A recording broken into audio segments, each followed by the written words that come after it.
ایک اور صاحب نے سوال کیا ہے کہ وہ باڈی بلڈرز ہیں اور اس ملک کے بہت اچھے باڈی بلڈرز میں محمود صاحب شمار ہوتے ہیں. انہوں نے دریافت کیا ہے کہ جہاں بھی وہ ٹریننگ دیتے ہیں ان کے شاگرد تحفے میں کوئی چیز پیش کرتے ہیں اور جو جم کے مالکان ہیں وہ اس کی اجازت نہیں دیتے، تو کیا ان کی اجازت کے بغیر اس تحفے کو وصول کر لینا جائز ہے یا نہ جائز؟ تو محمود بھائی عرض یہ ہے کہ ایک تو یہ کوئی اجازت نہیں دیتے، جتنے گھنٹے آپ وہاں پر کام کرتے ہیں اس کے دوران اجازت نہیں دیتے، بالکل ٹھیک، اس کی پابندی کرنی چاہیے.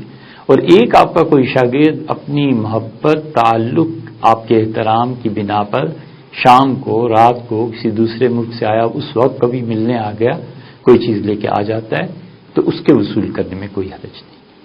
یہ ہدیہ ہے کہ تحفے کی مد میں آئے گا، اور شاگردوں کا اساتذہ کو ہدیہ پیش کرنا اور ان کا قبول کرنا یہ ہمیشہ امت میں چلا آیا ہے.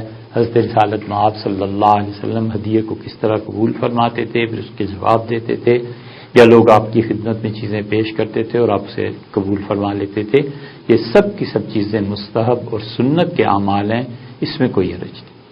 لیکن جہاں آپ کو ذرا بھی شبہ ہو کہ یہ کوئی رشوت کی طرح کی بات ہے یا یہ شاگرد جو دے رہا ہے اس کے ذریعے کوئی اپنا کام ایسا نکلوانا چاہتا ہے جس کا تعلق جم سے ہے، تو پھر نہیں لینا چاہیے. مالکان اجازت نہیں دیتے، اس کی پابندی کرنی چاہیے، لیکن اس کی صورت الگ ہے. اور کوئی اپنی محبت سے کوئی چیز پیش کرتا ہے تو اس کو نہ کرنا بھی بے مربتی ہے. ہر انسان کا اپنا اپنا حال ہوتا ہے، رکھ لے تو بہت اچھا ہے اور نہ رکھے تو پھر وہ کیوں نہیں رکھتا، یہ اس کی وجوہ اور اسباب الگ ہیں. لیکن کوئی ایسا سبب ہو جس سے جم کو نقصان پہنچتا ہو تو پھر شام کو رات کو جب بھی کوئی شاگرد آئے اسے بھی قبول نہیں کرنا چاہیے.